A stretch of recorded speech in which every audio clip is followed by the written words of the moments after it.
On the 15th of January 2026, a profound and sudden silence fell across a nation of 48 million citizens as the rest of the planet remained connected 24/7.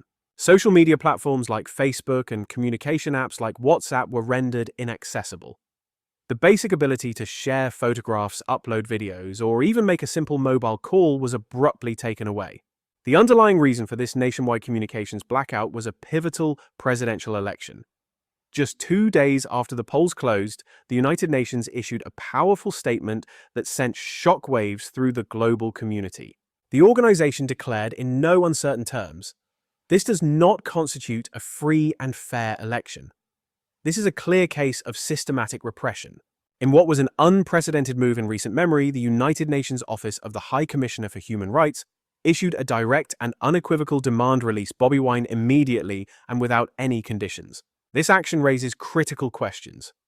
Who is this individual known as Bobi Wine, and what circumstances necessitated such a forceful and direct intervention from the United Nations? And what precisely transpired within Uganda during those deeply unsettling days of January 2026 that ultimately compelled the international community to voice its strong condemnation? To fully comprehend the gravity of this story, we must delve into the history of a country that has been governed under the unyielding shadow of one man for nearly 4 decades, Yoweri Museveni. Since the year 1986, that name has become completely synonymous with the nation of Uganda itself. When he originally seized control of the country following a civil war, he was widely praised as a member of Africa's new generation of leaders, young, dynamic, and promising an era of stability and economic development. Nearly 40 years later, Museveni remains firmly entrenched in his position of power. He's now 81 years old, and the election held on January 15, 2026, signified his 7th consecutive bid for the presidency. How can a single individual manage to retain power for such an extended period? The answer can be found in a series of calculated constitutional amendments. Back in 2005, Museveni successfully persuaded the parliament to eliminate the 2-term limit for the presidency. Later, in 2017, as he was approaching the constitutional age limit of 75, he orchestrated another amendment to the Constitution, this time to remove all age-related restrictions. Herein lies what is perhaps the most striking statistic concerning the nation. An incredible 70% of Uganda's population is under the age of 35. This demographic reality means the overwhelming majority of Ugandan citizens have been born and have grown up knowing only one person as their president. They have never been witness to a peaceful and democratic transfer of power. They have no concept of what a Uganda without Museveni leading it would even look like. And it is this very same young generation that possesses a deep hunger for change. They see the embodiment of their hope in a young man who successfully transitioned from a career in music to the world of politics, becoming a potent symbol of possibility. That man's name is Robert Kyagulanyi Ssentamu, but he is known to the entire nation by his stage name, Bobi Wine.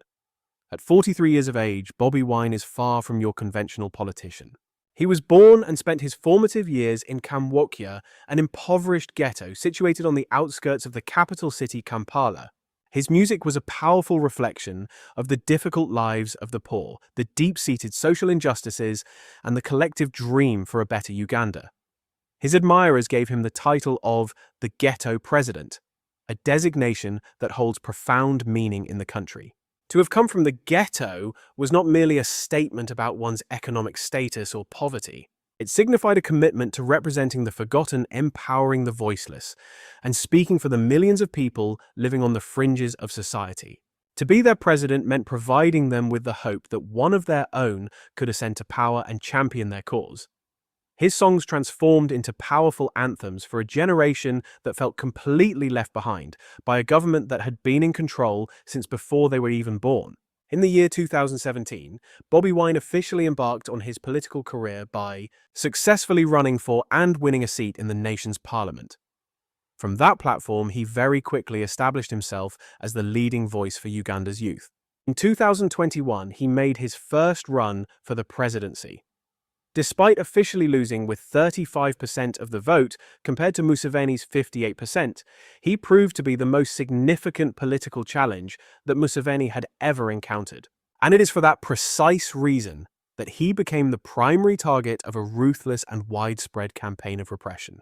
If one imagines the campaign season, from 2025 to 2026 in Uganda, as a time for candidates to freely rally and persuade voters that perception is entirely disconnected from the reality on the ground.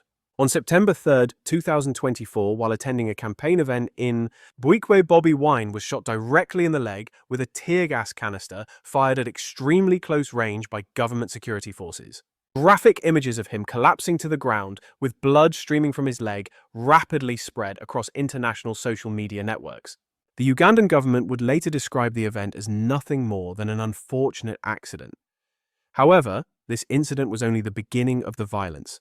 Starting in December 2025, which marked the beginning of the official campaign period, Bobi Wine's political rallies were subjected to continuous and violent disruptions. In Kampala, police forces utilized tear gas to forcefully disperse crowds of his supporters. In Uganda, they escalated their tactics, deploying pepper spray, which is a chemical irritant substantially more powerful than conventional tear gas. A great number of people required hospitalization to be treated for severe breathing difficulties, painful skin burns, and serious eye injuries.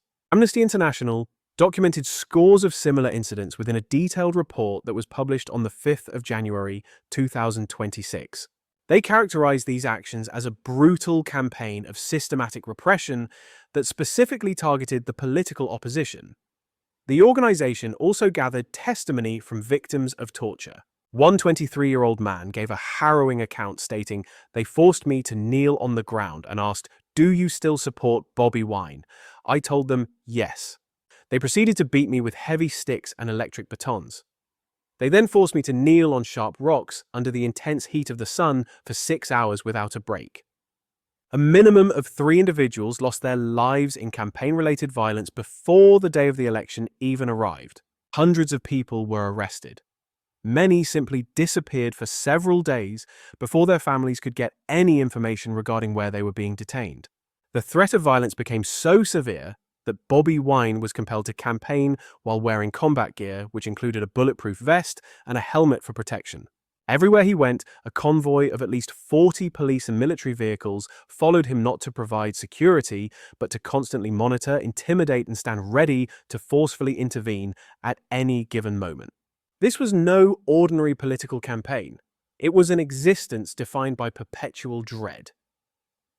Just 2 days prior to the election, at precisely 6 o'clock in the morning, on January 13, 2026, citizens across Uganda awoke to a digital blackout. Their mobile internet services were inaccessible, and Facebook was completely non-functional. The platform X, previously known as Twitter, was also blocked. Furthermore, WhatsApp, which stands as Africa's most popular messaging application, was rendered entirely paralyzed. The shutdown even extended to voice calls made over the internet. In response, the Ugandan government swiftly issued an official explanation for the sweeping restrictions.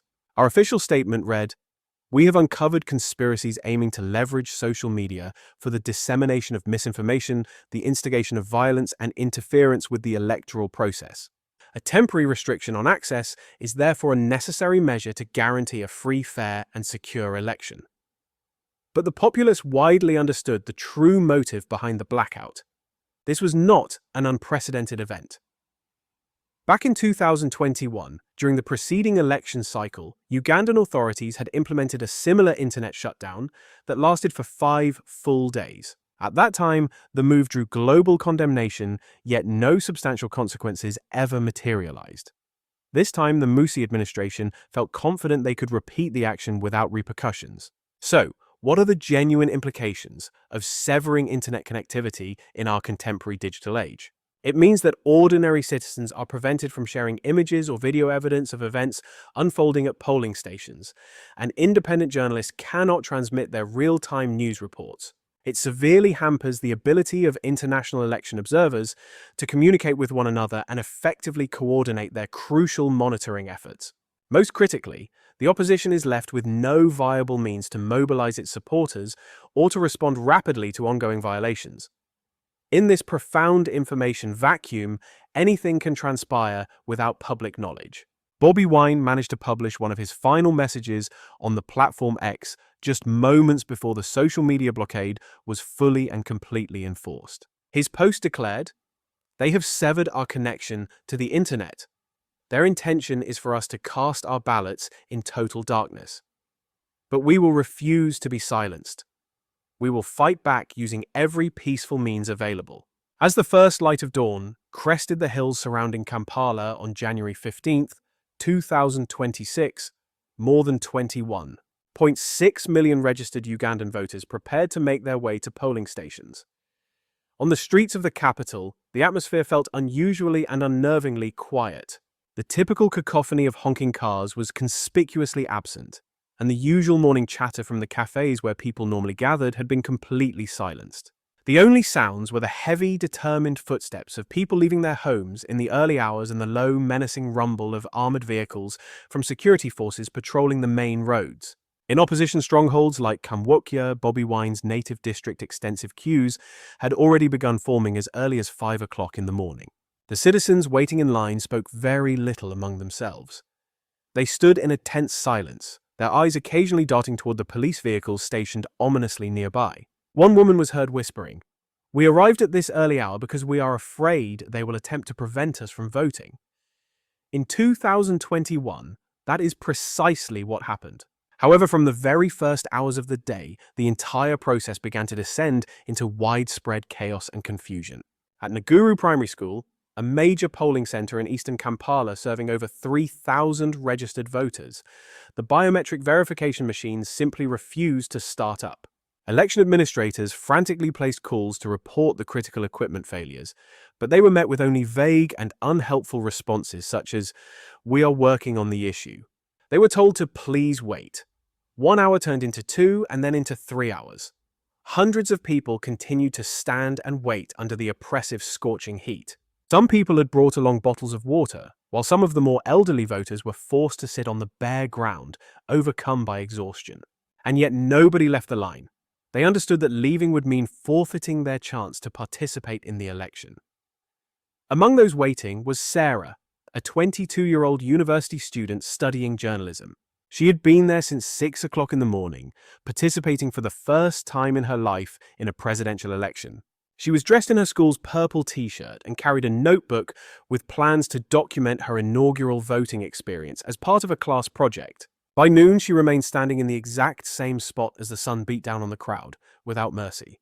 An older woman standing beside her fainted from the intense heat. Sarah helped move her into the shade and offered her some water. By 2 o'clock in the afternoon, officials announced that the machines were still not functioning. By 4 o'clock in the afternoon, Sarah was forced to leave as she had a crucial job interview that she could not afford to miss. She walked away from the polling station with tears streaming down her face. "I waited for 8 hours," she said to nobody in particular. 8 hours just to exercise my right, and I was not even able to do that. Behind her, hundreds of others remained hoping against all hope that they would get their chance to vote. At last, around 11 o'clock in the morning, a full 4 hours behind the official schedule, the Electoral Commission announced a deeply controversial decision. They were switching the process to manual voting. This meant no more machines, only paper pens and a very fragile trust in the honesty of the election officials. For the political opposition, this development was the realization of their absolute worst nightmare. Manual voting introduces countless opportunities for electoral fraud, such as ballot stuffing, allowing ineligible individuals to cast votes, or simply losing ballot boxes from opposition-leaning areas. Compounding the problem with no internet access, there was no way to document, report, or mount a rapid response to these widespread violations. Across the entire country, the same story was repeating itself. The narrative was consistent: broken machines, delayed voting, and suspicions of foul play spreading like an uncontrolled wildfire. But with no way to share information, nobody knew what was happening elsewhere. Representatives from the National Unity Platform diligently tried to document every single violation using only pen and paper. However, at numerous polling locations, these party representatives were aggressively chased away by members of the security forces. The Electoral Commission was eventually forced to extend the voting period by 1 additional hour. But when the sun finally set at 6 o'clock in the evening, thousands of citizens still had not cast their ballots. They were compelled to return to their homes empty-handed, with their hearts feeling heavy with immense disappointment and frustration. As the sun set and the polling stations officially closed, the critical task of counting the votes began. According to regulations, the counting process must be conducted publicly at each station, with representatives from all political parties present. However, on that particular night, a grim series of events unfolded in the town of Butala, situated roughly 70 kilometers to the southwest of Kampala. According to official reports from the Ugandan police, at approximately 10 p.m. on the evening of January 15th, a crowd of about 200 NUP supporters reportedly assaulted the local police station, launching rocks and bottles at the building. On January 15th, a group of approximately 200 NUP supporters attacked the local police station, throwing rocks and bottles. Authorities stated that they were compelled to deploy tear gas and rubber bullets in an effort to quell the unrest and disperse the assembled crowd. In the ensuing clash, a total of 7 individuals lost their lives and more than 20 others sustained injuries. In a sharp contrast, Opposition Member of Parliament Manga Kumbi, whose constituency office is located in Butanala, offered a starkly contrasting account of the night's events. He explained that around 50 NUP supporters had convened at his residence to follow the election results, as they were being broadcast on radio and television, describing it as a tranquil gathering of unarmed civilians. But at approximately 9:30 p.m., the situation took a violent turn when security forces abruptly encircled his home and stormed the premises. They offered no warning or explanation, Kumbi recounted. They simply began firing directly into the crowd of people. I personally witnessed at least 10 individuals collapse. The scene was chaotic with blood everywhere. Discerning the truth in this matter is nearly impossible. There is no video evidence, no independent photography, and there were no international journalists on site to provide impartial observation. James, a 35-year-old freelance journalist, had been making a determined effort to document the election proceedings despite the crippling internet blackout. He was equipped with his camera, a notebook, and a portable recorder, the classic old-school tools of journalism from an era before digital dominance. Upon hearing initial reports about violence erupting in Butanbala on the evening of January 15th, he immediately made his way to the location. By the time he arrived, security forces were still actively present at the scene. He began taking photographs, maintaining a safe distance. It took only a few minutes for 3 soldiers to confront him directly. "Hand over the camera," one of them commanded. "I am a registered journalist." James protested this action, presenting his official press credentials for them to see. His identification made no difference to them. The soldiers seized his camera, violently smashed it on the ground, and then confiscated his notebook. "There is nothing for you to report here," they informed him sternly. "Return to your home." James was forced to retreat that night, his hands empty, but his mind filled with a harrowing story he was now powerless to share with the world. This incident starkly illustrates the profound danger of shutting down the internet amidst an election. In the ensuing information vacuum, the truth becomes the first casualty. Violence can occur without the scrutiny of independent witnesses, and the government gains absolute power to shape the public narrative. In the early hours of January 16th, merely a few hours after the polling, stations had officially closed and the initial preliminary results were starting to be released. Bobi Wine managed to publish a concise message on X using a VPN, which would be one of his final communications before he lost contact entirely. "My residence is currently encircled by a heavy presence of military and police personnel. No one is being permitted to enter or leave the property. I am uncertain of their intentions, but I refuse to be intimidated into silence." The NUP party soon provided additional alarming details. They reported that security forces had scaled the perimeter fence and infiltrated the compound of Bobi Wine's home located in Magaya on the outskirts of Kampala. They proceeded to cut off the electricity supply to the residents. They also established a blockade at all entry and exit points. Members of his family, which included Bobi Wine's wife Barbie Itungo Kiagolani and their children, were also confined and forbidden from leaving the house. A witness residing in the vicinity managed to tell reporters via a landline that they had observed a military helicopter landing inside Bobi Wine's compound at around 8 a.m.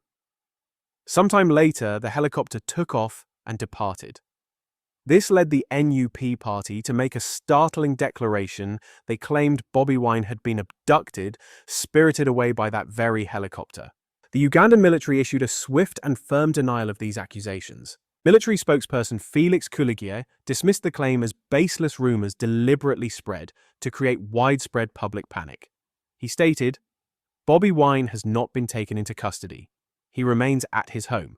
We are merely there to provide a security detail for him, given that he is a significant public figure." Yet this official explanation was riddled with inconsistencies.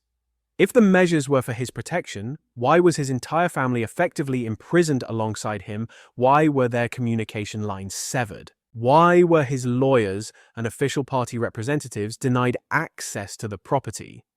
For the subsequent 24 hours, the world was left in the dark regarding Bobi Wine's location and his physical condition.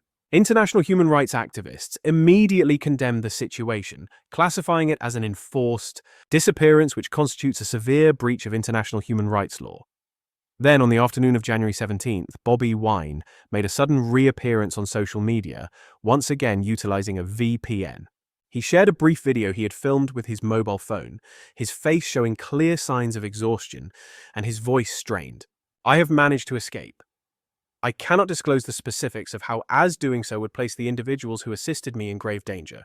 But I need the world to understand that my wife Barbie, my children and other members of my family are still being held under house arrest. They are not being permitted to leave the premises.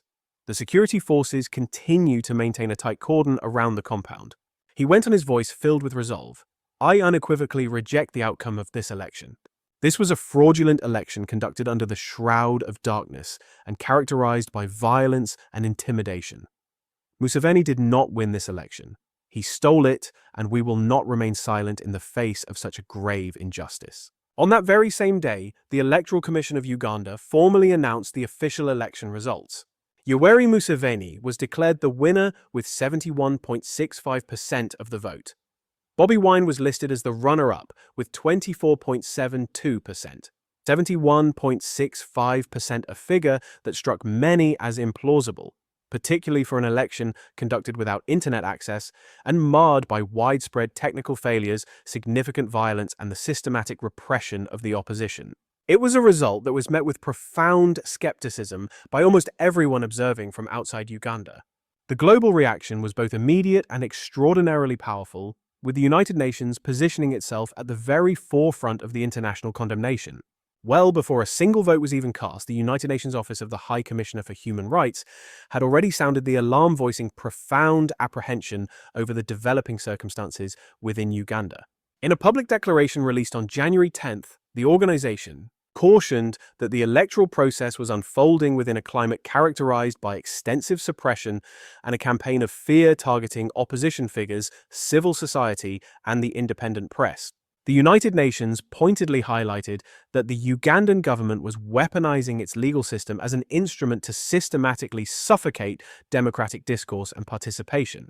It was noted that statutes governing public order and national security were being capriciously enforced, specifically to curtail the fundamental rights of assembly and free expression.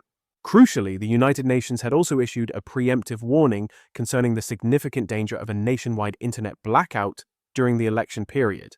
The organization underscored that unrestricted access to information and media represents an indispensable cornerstone for any legitimate, free, and fair election.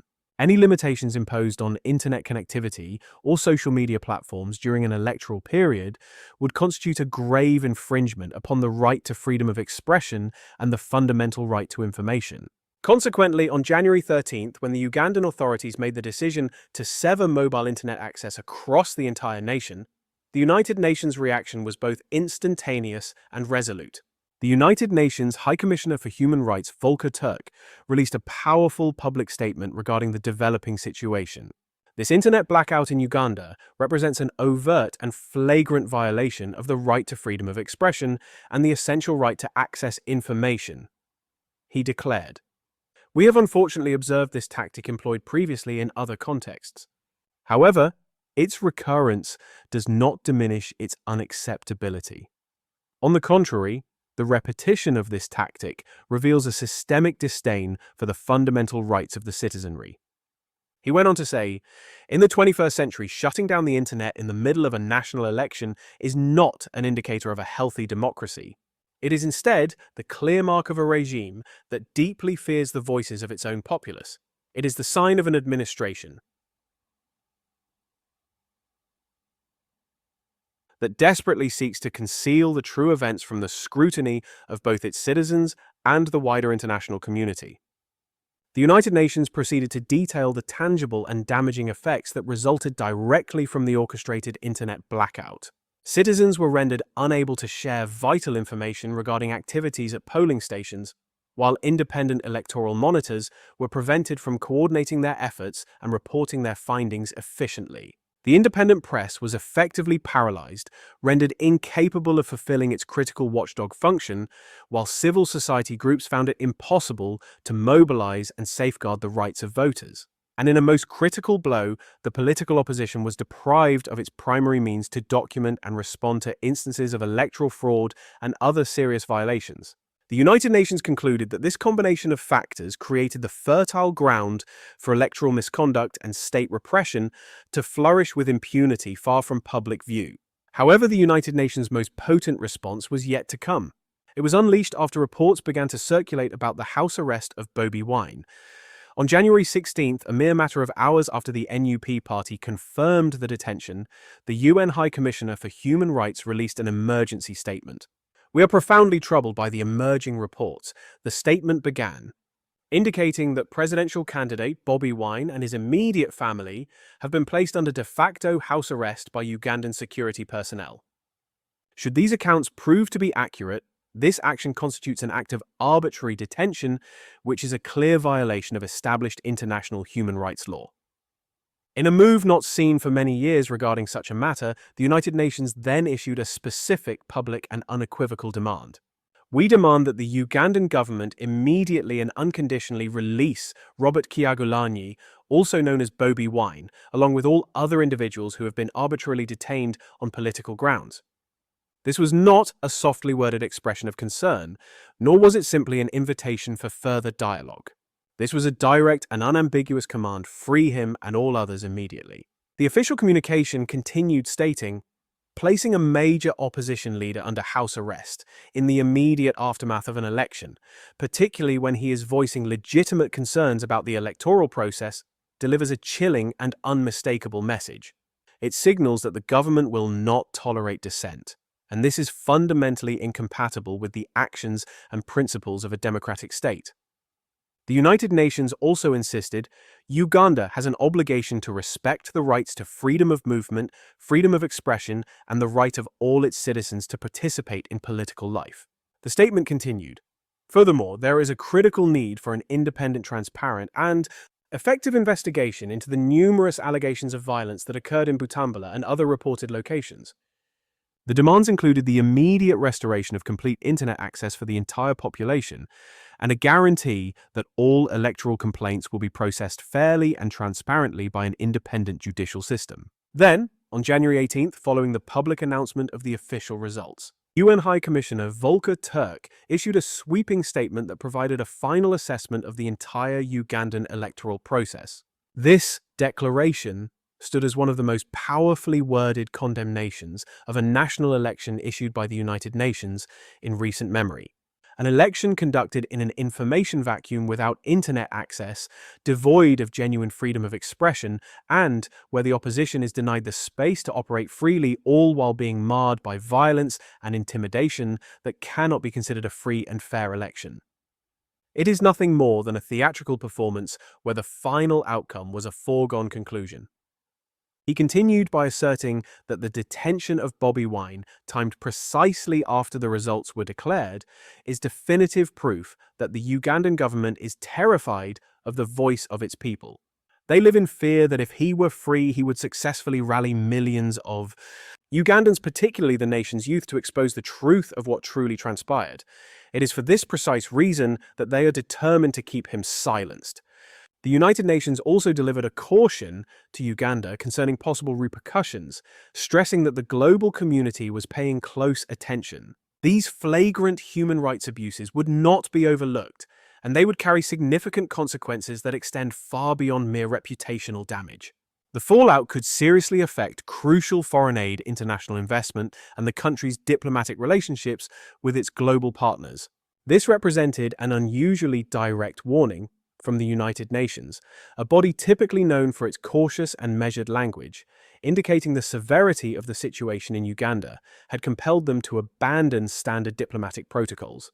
While the United Nations was issuing high-level policy declarations, another organization was engaged in more detailed efforts on the ground. Amnesty International undertook the meticulous work of documenting every individual violation with precision. On January 14th, just one day before the election and a day after the nationwide internet shutdown, Amnesty International released an unequivocal and forceful condemnation of the government's actions. They stated that the Ugandan government's decision to sever mobile internet access constitutes a brazen assault on the fundamental rights to freedom of expression and access to information. What made this development particularly troubling was its timing occurring immediately before a pivotal national election. This is precisely the moment when the public's right to obtain information and the capacity for free communication are of the utmost importance for a democratic process. The organization's report from January 5th, titled Uganda, A Brutal Campaign of Repression Against Opposition Before Elections, provided extensive documentation. This report detailed dozens of grave violations, which included the violent attacks in Kampala and Arua, the torture of activists held in detention, and numerous assaults committed against journalists. As information began to circulate about Bobi Wine's house arrest, Amnesty International responded without any delay. On the 16th of January, the organization published an official statement addressing the matter directly. The statement declared that the house arrest of Bobi Wine and his immediate family was completely devoid of any legal foundation. It was characterized as a clear case of arbitrary detention executed with the singular objective of silencing him and preventing his exercise of the right to freedom of expression and political participation. Amnesty subsequently demanded the immediate and unconditional release of Bobi Wine, the full restoration of internet services, and a comprehensive independent inquiry into the widespread allegations of torture. Furthermore, they called for a complete cessation of the use of excessive force by security personnel against individuals engaged in peaceful protest. Deprose Muchena, Amnesty's director for East and Southern Africa, articulated that Uganda had arrived at a critical juncture in its history. The government had a clear choice: either to pursue a path that respects the fundamental rights of its citizens and heeds the voice of the people, or to persist on its current trajectory of repression. However, Muchena emphasized that the Ugandan authorities must understand that the entire world is observing their actions and there will inevitably be accountability. The African Commission on Human and People's Rights, or ACHPR, which serves as the official human rights body for the African Union, also felt compelled to add its influential voice to the growing international criticism.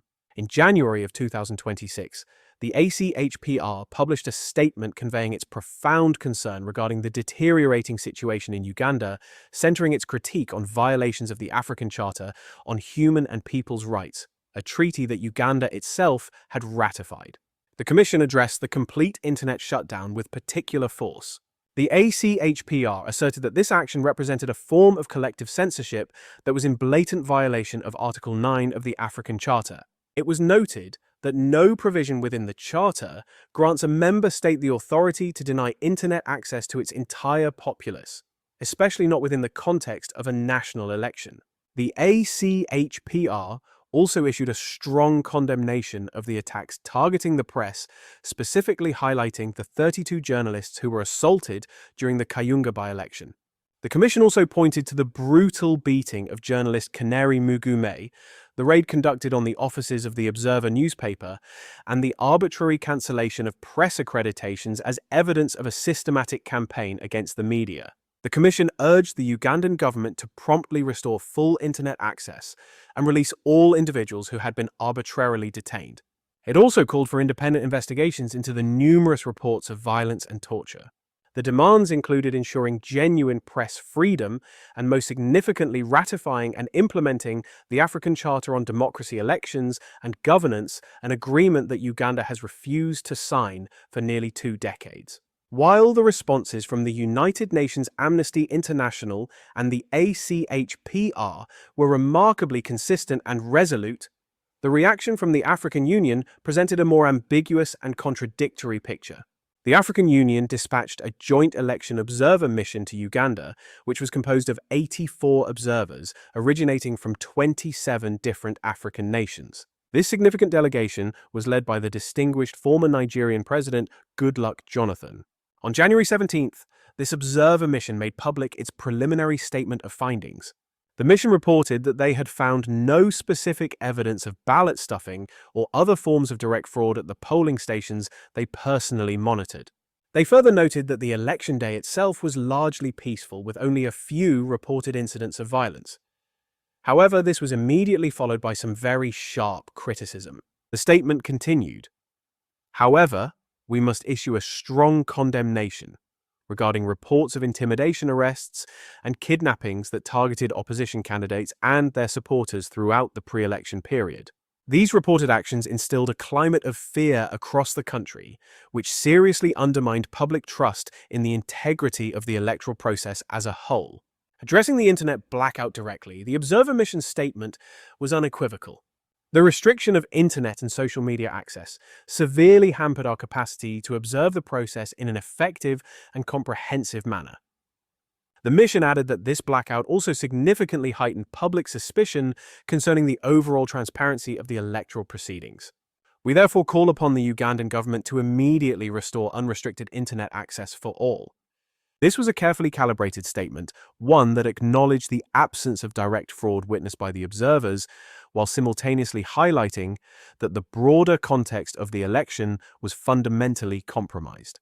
It was a very diplomatic method of conveying the conclusion that the election could not be credibly described as either free or fair. A mere 24 hours following a carefully worded statement from the Observer Mission, a letter of congratulations from Mahmoud Ali Youf, the chairperson of the African Union Commission, was dispatched to President Museveni. Within that correspondence, he offered his warmest congratulations to Museveni for his electoral victory and praised the nation of Uganda for the peaceful execution of its elections. The term he used was peaceful. This despite widespread reports detailing acts of violence, state-led repression, a nationwide internet blackout, and the house arrest of the primary opposition figure. Such a glaring contradiction, however, is hardly unprecedented. For years, the African Union has faced criticism for operating like an exclusive leaders' club, where incumbent presidents shield one another from scrutiny irrespective of their domestic human rights records. It is a well-known fact that numerous leaders within the AU have altered their own national constitutions, specifically to extend their terms in office. Their reluctance stems from a deep-seated fear that condemning Museveni today could position them as the next target for international criticism tomorrow. This stark inconsistency in the African Union's reaction, pitting a critical observer mission against a congratulatory chairperson, vividly illustrates that the organization remains fundamentally undecided about where its true allegiance lies. By January 18, 2026, a full 3 days after the polls had closed the situation, in Uganda remained fraught with tension and instability, akin to a taut wire stretched to its breaking point, poised to snap without warning. Walking along Kampala Road, the central artery that bisects the city's heart on the morning of January 18th, one would immediately detect that something was profoundly amiss. On the surface, the capital appears to be functioning. Public buses continue their routes, storefronts are open for business, and citizens are commuting to their jobs. Yet the ambiance is unmistakably altered. It is quieter, more somber, and palpably heavy. In the cafes, normally buzzing with spirited political debates, conversations have been reduced to hushed whispers. Patrons nervously glance over their shoulders before daring to speak, and they consciously avoid uttering Bobi Wine's name at anything above a murmur. There is a pervasive understanding that someone somewhere might be listening. This palpable tension is even more concentrated in Kamwokya, the impoverished neighborhood that Bobi Wine calls home. Here, the narrow alleyways remain obstructed by police armored vehicles strategically positioned at nearly every single intersection. Squads of riot police clad in full body armor and brandishing electric batons stand clustered together, their gazes fixed on every person who moves past. They remain silent, but their imposing presence delivers an unambiguous message. We are watching you. Do not attempt anything foolish. A fruit vendor sitting on the pavement meticulously arranging her bunches of bananas simply shakes her head when questioned about the election. I do not wish to discuss it. I have children to feed. I must survive. This is the kind of response one hears repeatedly all across Kampala in these uncertain times. The official results have been declared, proclaiming that Yoweri Museveni secured victory with 71.65% of the vote. However, on the streets that figure is met with widespread disbelief. One motorcycle taxi driver scoffed, saying, 71%, who do they take us for children? Absolutely nobody I know cast their vote for Museveni. Not a single person. Meanwhile, internet access remains severed in numerous areas, with mobile data services being particularly affected. Popular social media platforms such as Facebook and X are still entirely inaccessible. Bobi Wine himself has not been seen and is believed to be in hiding. According to information released by his NUP party, his wife and children are being held under house arrest, a claim that the National Police Force vehemently denies. The NUP party has made a formal announcement of their intent to legally challenge the election's outcome in Uganda's Supreme Court. Yet there is little public confidence that the court, which is widely perceived as lacking impartiality, will ever overturn the declared results. An overwhelming presence of security forces continues to be deployed throughout the capital. Armored personnel carriers are stationed at all major road junctions. Along Parliament Avenue and Ginger Road, you can find at least one police vehicle for every 200 meters of roadway. The intended message could not be clearer. It is a warning: do not even consider taking to the streets to protest. The nation of Uganda is teetering on the brink of something significant, though no one can say for certain what that might be. Will it be further violence and increasing repression, or perhaps some form of political compromise? The final answer to that question will not only shape the future of Uganda, but will also broadcast a powerful signal across the entire African continent about whether the will of the people still holds any meaning. The saga of Uganda's election in January of 2026 serves as a stark wake-up call not merely for Uganda itself, but for every nation in Africa.